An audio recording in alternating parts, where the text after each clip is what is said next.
país para que possamos nos reunir. E sabedoria aos nossos políticos para nos conduzirem de uma forma justa. Pedimos isto, todas estas coisas, no precioso nome de Jesus. Amém. Então os crianças podem ir para as suas salas. Pastor Luís Calixto.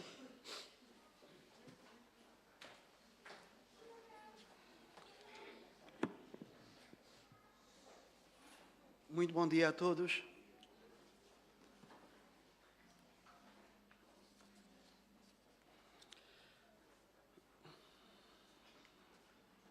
A época de narrativa que vamos hoje meditar, provavelmente era abril ou maio, quando o grão estava formado na espiga, mas o grão ainda não estava colhido. Provavelmente trigo ou cevada. E Jesus passa pelas searas, e como nós encontramos tantas vezes no Alentejo, quando vamos pelas estradas, essas mesmas searas vêm até à beira da estrada e nós podemos contemplar essas mesmas searas. Era dia de sábado, dia de culto, dia de celebração para os judeus, como já foi dito aqui nesta manhã, subejamente, e que vou ter que repetir, porque tinha apontado isso. E se eu repito aquilo que o Joel diz, é porque acreditamos os dois na mesma coisa e acreditamos muitos, a maior parte de nós, nessas mesmas verdades. Mas Paulo dizia que não se cansava de repetir as mesmas coisas para aqueles que o ouviam, porque nós precisamos que nos repitam as coisas. E não é só quando chegamos aos 80 ou 90 anos, e quando a demência começa a operar na nossa mente, mesmo mais novos, esquecemos facilmente as coisas. E precisamos que nos lembrem. Precisamos de repetir. Digam-nos as esposas, quando dão os recados aos maridos, e que eles dizem assim, sim, sim, está descansada. E depois quando voltam, então fizeste isto? Ups, passou-me, esqueci-me. Ou pelo menos é isso que acontece na minha casa muitas vezes. Jesus e os discípulos deslocavam-se para a sinagoga. Ou para a sinagoga, ou vinham da sinagoga. A Bíblia não nos diz. Num percurso menos de 1 quilómetro. Os terrenos vinham até às estradas. Provavelmente não tinham comido nada ainda nesse sábado de manhã. E, desta forma, eles vão usar aquilo que a lei mosaica lhes dava como possibilidade.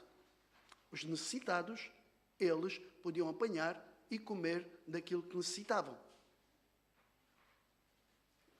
Numa posição de obediência correta à lei dada por Moisés, eles não estavam, ao fazer isto, violando o sábado. Uma vez que isso não poderia ser considerado trabalho diário. E este é o pano de fundo do episódio sobre o qual vamos refletir esta manhã. Para entender melhor a acusação dos fariseus, que vamos depois ver, precisamos compreender a natureza do sábado. E o pastor Joel já a expôs aqui. O conceito de sábado é encontrado pela primeira vez antes de haver povo de Israel, antes de haver lei dada a Moisés. É encontrada logo no princípio da lei, ou no princípio de Gênesis, capítulo 2, versículo 3. Depois de Deus ter criado tudo em 6 dias, abençoou o 7º dia e o santificou. Abençoou e o separou. Então ele fez do sábado, como já foi dito, um dia diferente. 6 dias Deus tinha dado ao homem e à mulher para cuidar de tudo, cultivar o jardim, fazer as suas tarefas, as suas rotinas, mas no 7º dia ele devia parar. Estamos falando de Adão e Eva.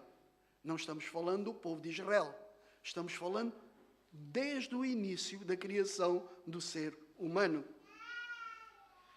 Porque nele descansou de toda a sua obra. Naturalmente, não é porque Deus estivesse cansado. Deus não se cansa, nem se afadiga, não é?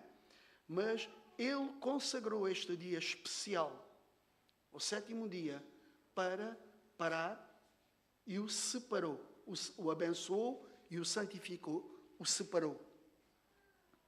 No Sinai, muitos anos depois, séculos mais tarde, Deus ordena a Israel que o povo separe e consagre o 7º dia para o uso sagrado, transformando-o num canal de bênçãos para toda a humanidade.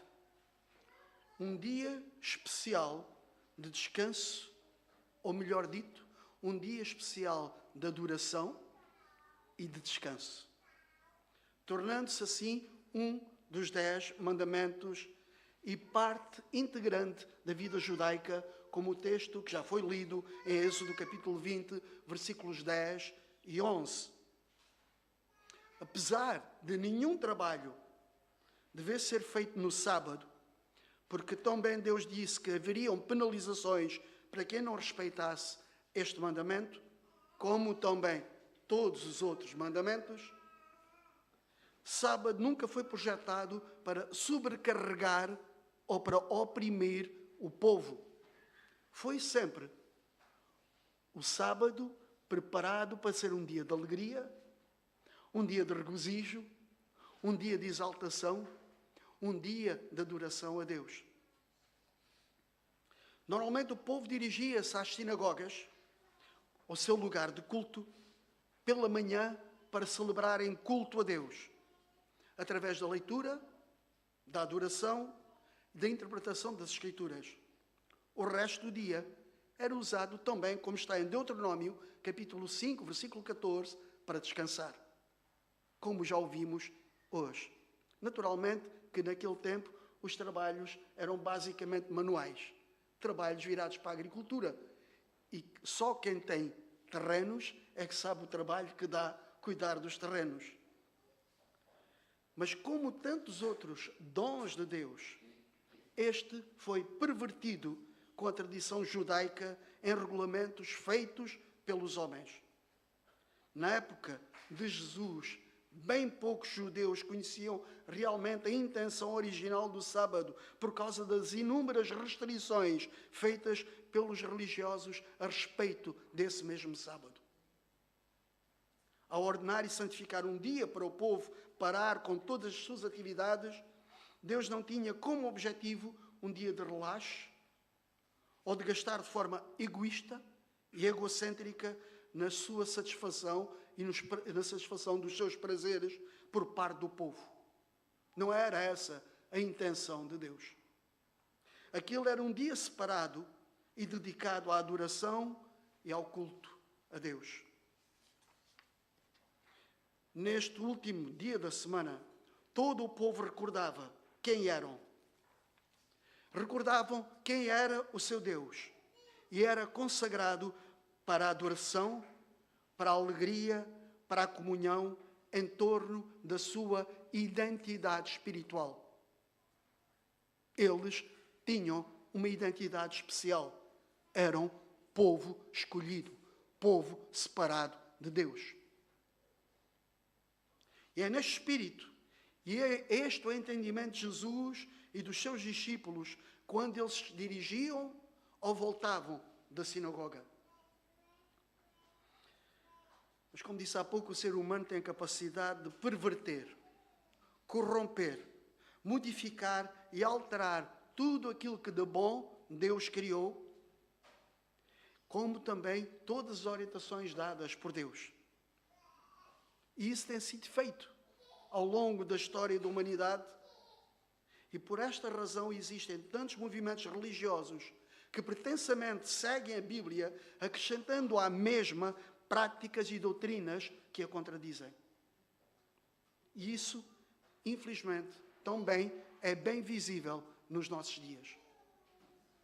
No contexto da narrativa de hoje, os principais culpados eram as orientações, a alteração dos princípios e orientações dadas por Deus eram os escribas e os fariseus. E nós encontramos nesta primeira parte do livro de Lucas a tensão crescente que existia efetivamente entre os fariseus, os religiosos judaicos e Jesus. Eles tinham corrompido exatamente tudo aquilo que Deus tinha dito, e especialmente o sábado. O quarto, o que é que os fariseus fizeram? Vimos o sábado segundo a visão de Deus. Vamos ver o sábado segundo a visão dos fariseus. O quarto mandamento dado por Deus refere-se à guarda do sábado. E conhecendo a natureza humana, Deus proíbe o trabalho no dia de sábado. No entanto, estes intérpretes da lei não estavam satisfeitos com esta simples proibição, não trabalhar. Eles decidiram que o trabalho tinha que ser definido. O que é trabalhar? E neste raciocínio, os judeus, especialmente os mestres religiosos, criaram um livro que pretendia interpretar, explicar e aplicar todas as leis morais e cerimoniais registadas no Velho Testamento. Alguns sabem a que livro eu me refiro, chamada a Lei Oral ou o Talmud, que significava aprendizagem ou instrução. E nesse livro, então, passaram também a considerar inspiradas por Deus tudo aquilo que lá colocaram. Lá estavam inseridas todas as discussões dos mestres rabínicos acerca dos mais variados temas da lei, dos mandamentos e ordenanças religiosas. Esta lei oral tornou-se tão importante para os judeus como o resto do Velho Testamento.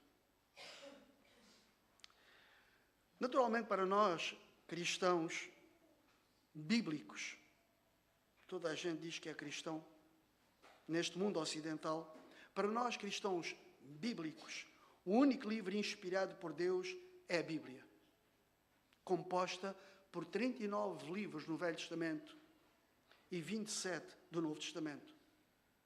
Mas, infelizmente, mesmo dentro deste chamado cristianismo, o mesmo erro tem vindo a acontecer, especialmente com dogmas, com outras afirmações feitas por homens, que pretensamente são afirmações vindas da parte de Deus e inspirados por Deus.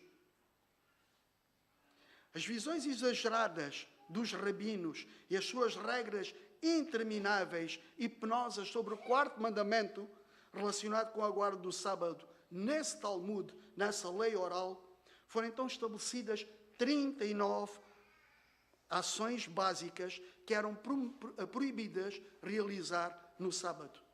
Algumas de tal forma tão ridículas que vos vão fazer sorrir. Entre elas estava colher, peneirar, debulhar ou preparar uma refeição. Cada item da lista de trabalhos proibidos tinha que ser cuidadosamente definido. Por exemplo, era proibido carregar um fardo. Mas o que é um fardo? O que é que se considera um fardo? Então, eles chegaram à conclusão que um fardo seria algo que pesasse menos do que 2 figos secos. Pois é. Isso, tudo o que pesasse mais do que 2 figos secos, era um fardo. E não podia ser carregado no sábado. O telemóvel, lamento. Sábado fica em casa. Como? Se calhar devia. O meu ficou no carro, porque Deus não fala comigo outra vez. Ok. Qualquer sugestão de trabalho era proibida, ou que pudesse simbolicamente ser considerado um trabalho. Assim, apanhar espigas era uma espécie de uma colheita. Ao arrancar as espigas, eles eram culpados de as colherem. Ao esfregar nas mãos essas mesmas espigas, eram culpados de debulhar. Ao separar o grão e a palha, soprar, eles eram culpados de peneirar. Todo este processo fazia com que eles estavam preparando uma refeição. Vamos ver isso a seguir.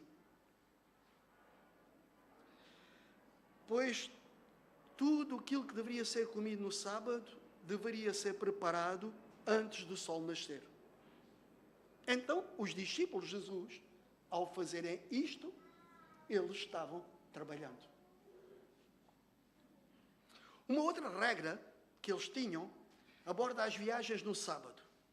Em circunstâncias normais, não se devia viajar mais do que 915 metros para longe da sua habitação. Foram muito inteligentes os rabis e disseram, ok, mas vocês podem, no fim dos 915 metros, vocês podem lá colocar, antes do sol nascer, qualquer coisa para comer, e assim vocês podem ir até lá, e é como se depois vocês estivessem em casa, comiam e faziam mais os 915 metros seguintes. Ridículo. Ridículo. Uma mulher não deveria olhar para um espelho, aqui está o mais cómico, porque ela podia ser tentada a ver um cabelo grisalho e aí arrancá-lo. Um alfaiate não deveria carregar uma agulha no sábado para não ser tentado a consertar uma peça de roupa e assim realizar um trabalho. A lista era interminável. 613 proibições. Eis aquilo que o ser humano faz com as bênçãos que Deus tinha determinado. É terrível. Isto é corrupção total. Paralelamente, como resultado da sua má interpretação da lei, eles desenvolveram também um grande juízo da autojustiça. E com isso um orgulho espiritual, onde eles se colocavam numa espécie de pedestal, uma pequena categoria reservada às elites espirituais. Olhavam dos seus poleiros para os pecadores comuns com esse sentimento de supremacia. Lembram-se quando Jesus fala do fariseu e do publicano, que foram orar os dois? E o fariseu dizia assim, graças te dou a Deus, que não sou como os demais homens, nem como este publicano. Nem como este publicano.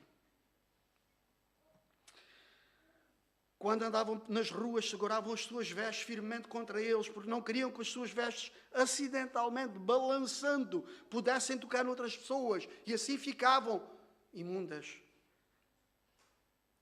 Essa hipocrisia foi denunciada tantas vezes por Jesus, ao ponto de dizer, raça de víboras, vocês são como sepulcros caiados por fora. Assim, o assunto, um dos assuntos que gerava maior controvérsia e maior fricção entre a visão de Jesus e de Deus, naturalmente, e os fariseus, era o sábado. Era o sábado. Vamos ler Lucas capítulo 6, versículo 1.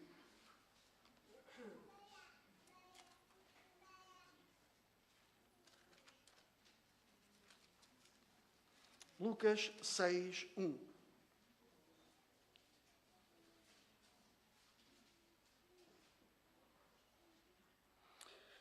Lucas relata diversas tentativas levadas a cabo pelos escribas, pelos fariseus, para encontrar desobediência de Jesus ou dos seus discípulos às leis morais ou às leis cerimoniais e à lei oral. Jesus cura um leproso, o que o torna impuro. Diz que tem poder para perdoar pecados, o que o torna um blasfemador. Come com os publicanos, o que o torna um impuro. Não pratica o jejum e aprova o trabalho no dia de sábado. Eles estavam recolhendo pretensamente erros da parte de Jesus para terem argumentos para condená-lo à morte, para apedrejamento. Eles andavam com uma lupa atrás de Jesus, procurando coisas que pudessem colidir com alguma destas leis. Provavelmente, neste episódio, os fariseus seguem Jesus para ver se ele e os seus discípulos iam andar mais do que uma jornada prevista no sábado. Se tinham conta quilómetros, certo, correto, conta metros. Não era quilómetros, não era? O conta metros para ver se faziam mais do que os 915 metros. Quando foram surpreendidos com um crime muito maior. Aconteceu que num sábado, passando Jesus pelas searas, os seus discípulos colhiam e comiam espigas, debulhando-as com as mãos. E alguns dos fariseus lhes disseram: por que fazeis o que não é lícito aos sábados? E respondeu-lhes Jesus: nem ao menos tendes lido o que fez David quando teve fome, ele e os seus companheiros? Como entrou na casa de Deus, tomou e comeu os pães da proposição e os deu aos que com ele estavam, pães que não lhes era lícito comer, mas exclusivamente aos sacerdotes, e acrescentou-lhes: o Filho do Homem é o Senhor do sábado.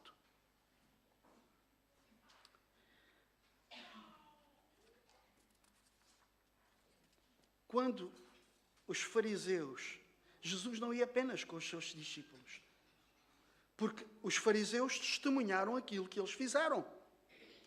Então eu posso perfeitamente imaginar que ia Jesus e os seus discípulos, um grupinho à frente, e os fariseus iam atrás, acompanhando Jesus e os seus discípulos.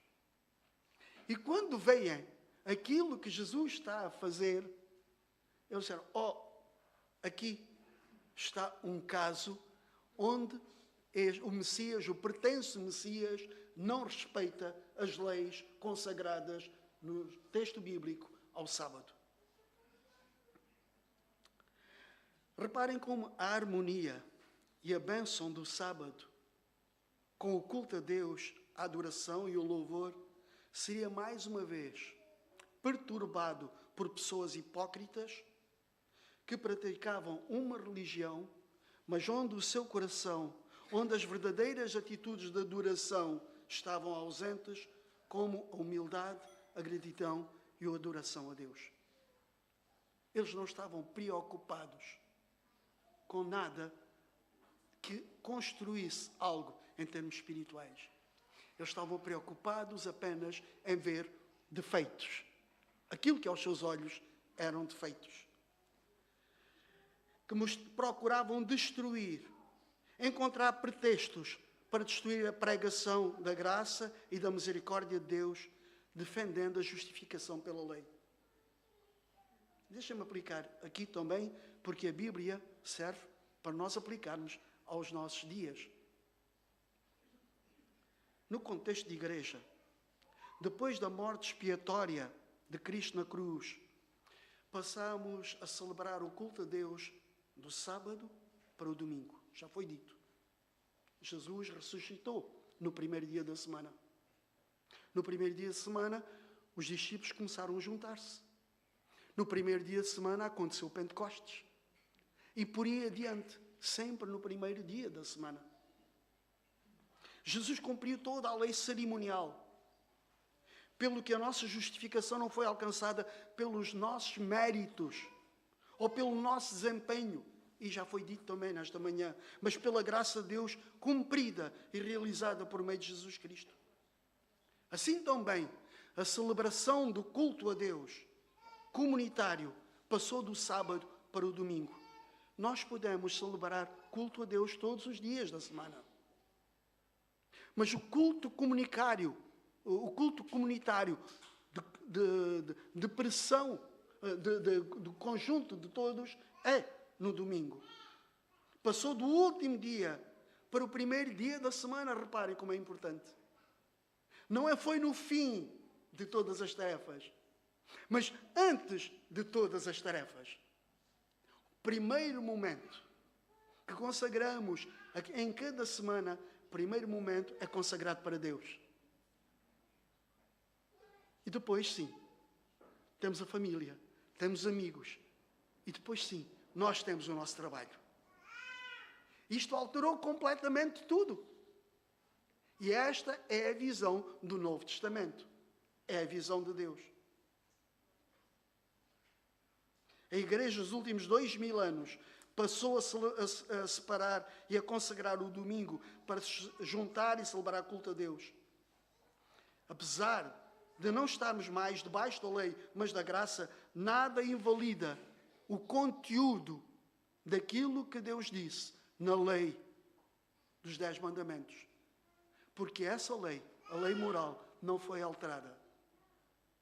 Foi sim cumprida a lei cerimonial. Essa foi cumprida totalmente em Jesus, mas não a lei moral, não os 10 mandamentos. Eles continuam, tal como não adulterarás, não furtarás, não mentirás, não terás outros deuses diante de ti. Nada disso mudou. Tudo isso se mantém. A lei cerimonial, sim. Já não precisamos sacrificar cordeiros. Já não precisamos respeitar luas. Já não precisamos fazer nada daquilo. Não precisamos passar pela circuncisão. Não precisamos nada disso. Porque isso tudo eram imagens. E tudo isso era como imagens que projetavam para Jesus.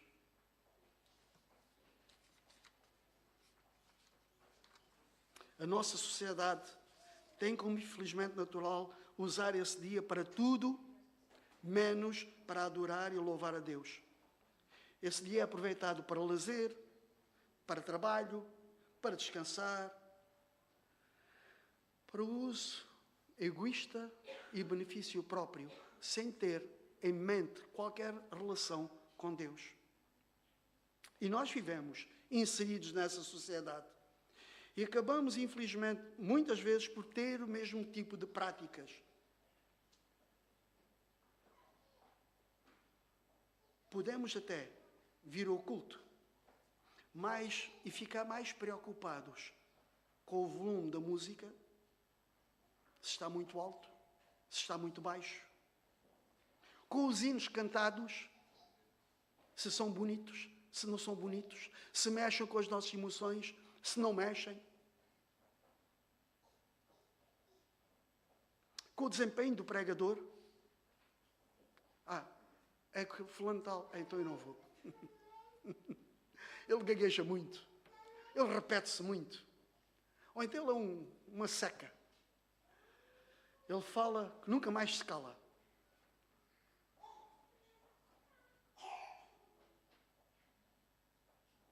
Ouvemos porque temos responsabilidades, estamos cá porque temos responsabilidades nos ministérios.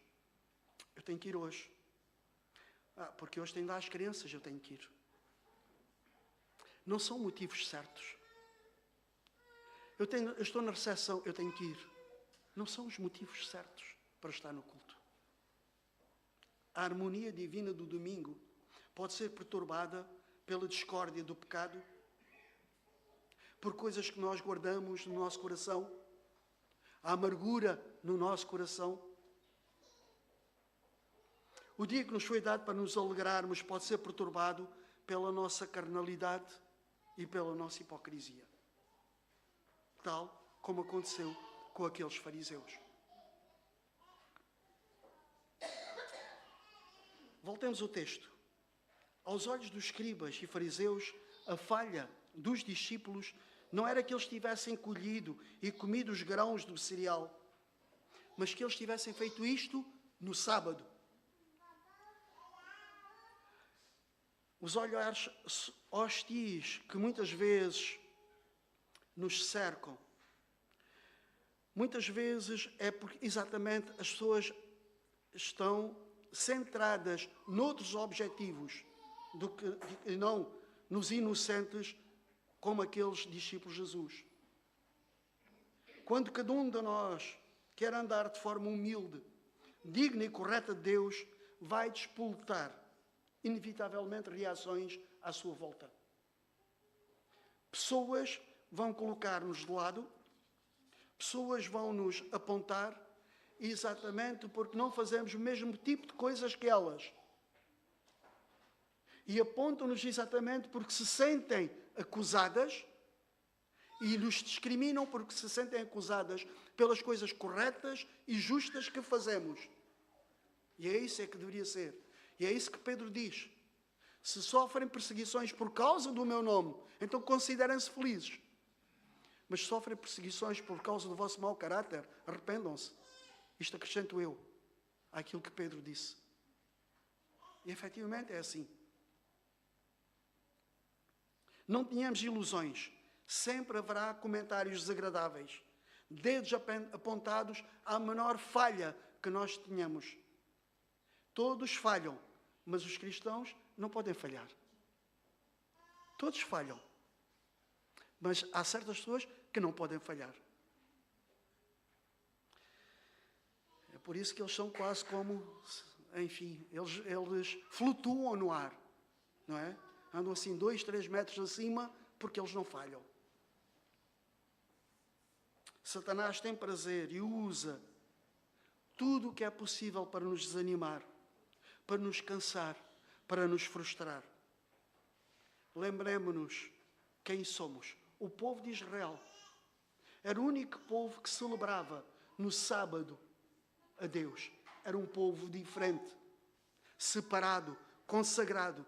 Lembremos-nos quem somos também. Somos um povo separado, consagrado, para anunciar as virtudes do reino de Deus àqueles que estão à nossa volta. A multiforme graça de Deus. Assim não nos assustemos, nem nos desanimemos, porque isto faz parte do nosso percurso nesta terra. Qual é a reação de Jesus a tudo isto? Jesus usa 3 argumentos que eram considerados bons e aceitáveis pelos próprios fariseus. 3 argumentos. Jesus usa as Escrituras. Jesus vai pegar em 3 episódios das Escrituras para sustentar e para responder aos fariseus. Jesus já tinha feito isto. Lembram-se? Com Satanás. 3 vezes também usou as Escrituras. E este é um exemplo muito claro também para cada um de nós. Mais uma vez, Jesus apela para as Escrituras e defende os seus discípulos usando a palavra de Deus. Esta era uma prática recorrente de Jesus. As Escrituras eram a autoridade em todos os pontos de controvérsia religiosa. Jesus sempre usava as Escrituras. E isto é instrutivo e é para nós também. Devemos sempre usar como base das nossas decisões e respostas aquilo que está escrito na palavra de Deus. Ainda que isto incomode aqueles que estão à nossa volta. Ainda que isso incomode. Mas devemos fazê-lo. E mesmo se não citarmos textualmente, mas que isso seja claro na nossa resposta e esteja conforme a nossa resposta. Primeira, ele destaca a ação de David. E a ação de David, ele diz, nunca lestes. Vocês são tão eruditos, sabem tantas coisas. E nunca lestes, como entrou na casa de Deus e comeu os pães da proposição e os deu aos que com ele estavam, pães que não lhes era lícito comer, mas exclusivamente aos sacerdotes? Nunca leste disto? A necessidade humana. Também Jesus, não neste texto, noutro texto, destaca o trabalho do templo. Segundo argumento, Mateus destaca o trabalho do templo.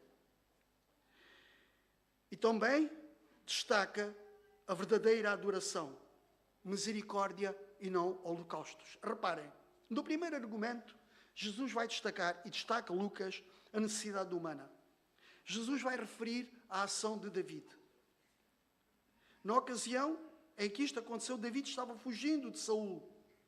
Estavam aqueles que estavam com ele, os jovens que estavam com ele, os soldados que estavam com ele, estavam com tanta fome que entraram no tabernáculo, não no templo, naturalmente, porque o templo só seria construído por Salomão mais tarde, mas no tabernáculo, e comeram os pães da proposição, 12 pães, um por cada tribo de Israel, e que era substituído a cada semana.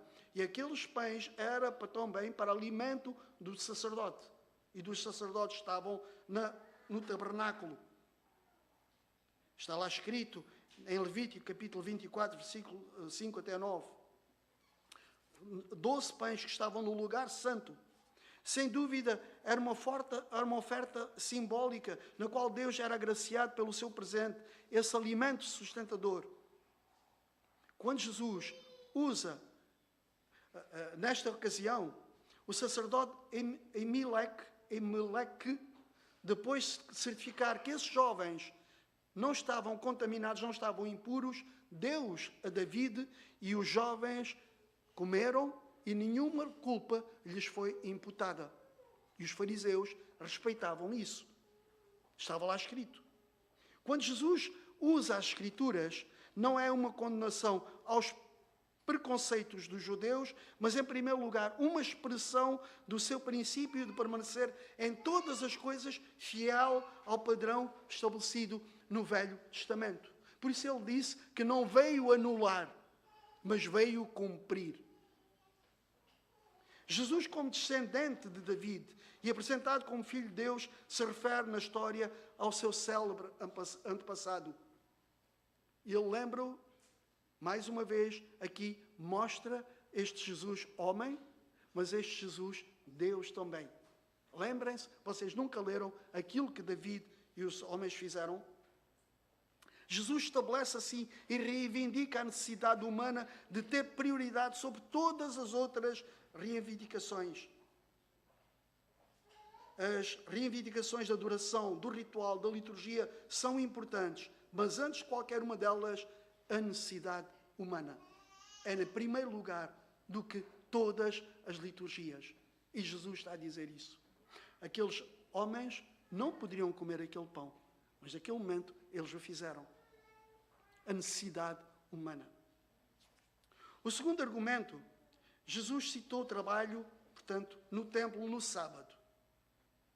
Os judeus tinham uma veneração extrema pelo templo. O templo era a habitação de Deus na terra. E a sua presença fazia deste local um lugar santo. Na igreja é diferente. Não é este espaço que é santo. Quem é santo é quem está sentado nessas cadeiras. Se foi convencido do seu pecado e se voltou a sua vida para Jesus, aceitando-o como seu Salvador e Senhor da sua vida. O espaço não é santo. Torna-se santo na medida em que a igreja está aqui reunida. Lembro-me de há tempos, há uns anos atrás, uma senhora veio e pôs uma rosinha aqui no púlpito. Quando tínhamos ainda a livraria aberta, veio aqui e orou, veio orar aqui a Deus e deixou aqui uma rosinha, porque este lugar era santo. Claro que ela não estava entendendo nada do Evangelho.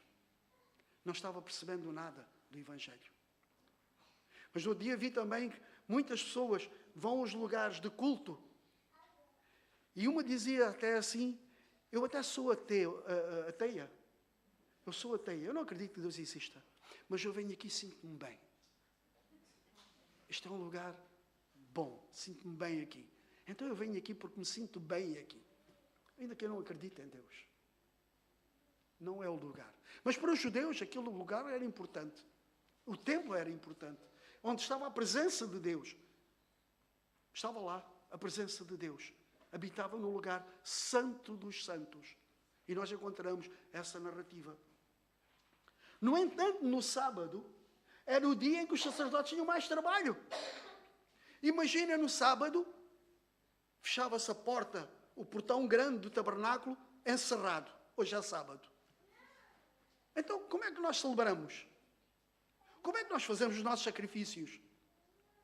Imaginem depois no templo, em Jerusalém, que as pessoas vinham para estar no templo para adorar e louvar a Deus, porta fechada.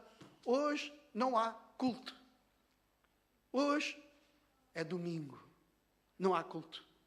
Porque o pastor precisa descansar. O grupo de louvor precisa descansar. Aqueles que vão ensinar as crianças precisam descansar. Os recepcionistas precisam descansar. Então, hoje não há culto. Imaginem. os sacerdotes era o dia que mais trabalho tinham. Porque as pessoas vinham para adorar, para oferecer os seus sacrifícios, e eles tinham que matar, e tinham que queimar, e tinham que fazer tudo aquilo 4 ou 5 ou 6 vezes mais do que faziam no dia da semana. Então, quem está aqui que é maior que o templo sou eu, Jesus. Jesus, eu sou maior que o templo. O templo apenas aponta para mim. E é isso que ele diz aqui em Lucas. O Filho do Homem é o Senhor do sábado. Aqui está quem é maior que o templo. Então, Jesus usa 2 argumentos. O primeiro, lembram-se, as necessidades. E o segundo, que o serviço para Deus é uma exceção. Podemos trabalhar. O terceiro argumento que Jesus usa, ele vai buscá-lo a Oséias. Citou a palavra de Deus ao profeta Oséias. Eu desejo amor constante e não sacrifício. Oséias 6,6. O que Deus deseja muito mais do que sacrifício ritual é gentileza. O Espírito não conhece nenhuma lei além daquela que deve responder ao chamado da necessidade humana. É o nosso coração. Aquilo que nos motiva. Aquilo que nos leva quando nós partimos de casa de manhã para nos deslocarmos até aqui. Qual é a nossa motivação para o fazermos?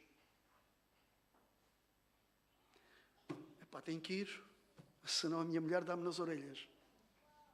Tenho que ir porque o marido me obriga. Tenho que ir porque os meus pais vão ficar aborrecidos comigo o resto do dia se eu não o fizer. Quais são as nossas motivações quando nos deslocamos para vir até cá no domingo de manhã?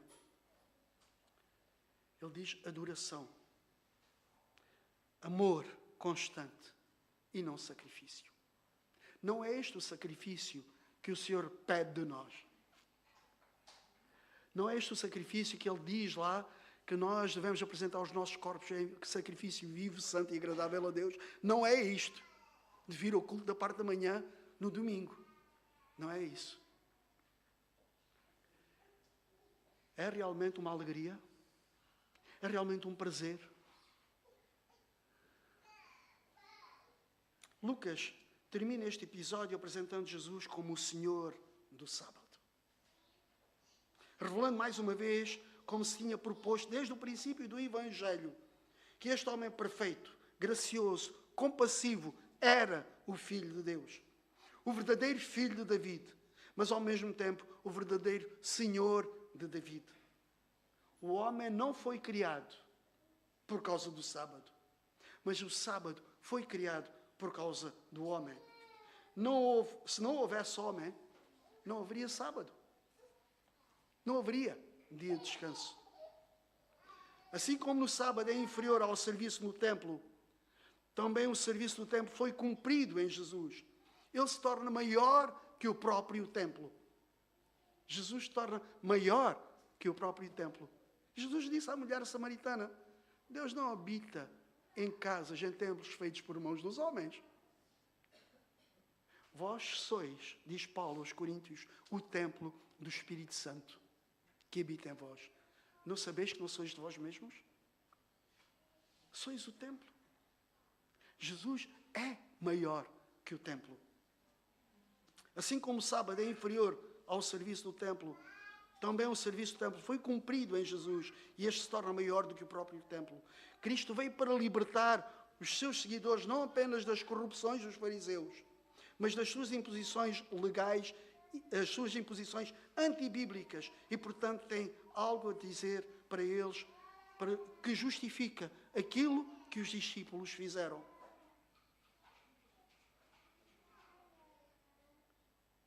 Foi pelo aquilo que o Filho de Deus fez no mundo que Ele instituiu o sábado, na inocência. Deu os 10 mandamentos no Monte Sinai e, como mediador, Ele é encarregado da instituição das ordenanças, de fazer as mudanças que Ele achasse adequadas.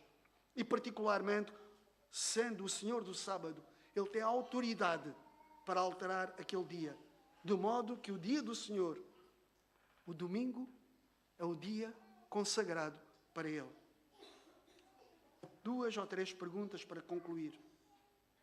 Primeiro, analisemos cuidadosamente o nosso coração acerca das nossas reais motivações. O que é que nos trouxe aqui, hoje, esta manhã?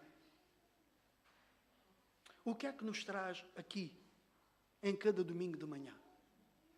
Que motivações?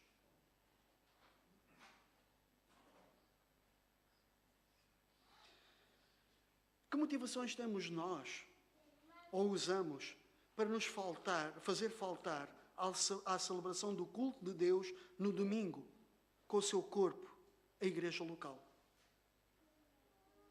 Olhemos para bem dentro de nós. Quando nós não estamos cá, que motivação, em consciência diante de Deus, e sendo coerente com a nossa inteligência e com a nossa fé, avaliamos: isto é uma necessidade? É uma necessidade tão importante para mim que não possa fazer esta tarde, que não possa fazer amanhã, segunda-feira, depois da manhã, terça-feira? Claro, se está à beira de ter um AVC, aconselho ir para o hospital. É melhor, não é? Claro que há coisas que são necessidades importantes e realmente relevantes que nós podemos, em consciência, dizer: hoje eu não vou estar presente, porque isto é mesmo muito importante. Não posso fazer isto esta tarde, não posso fazer isto amanhã. Não posso fazê-lo. Eu tenho que fazê-lo agora. Então façam. Esteja em paz diante de Deus.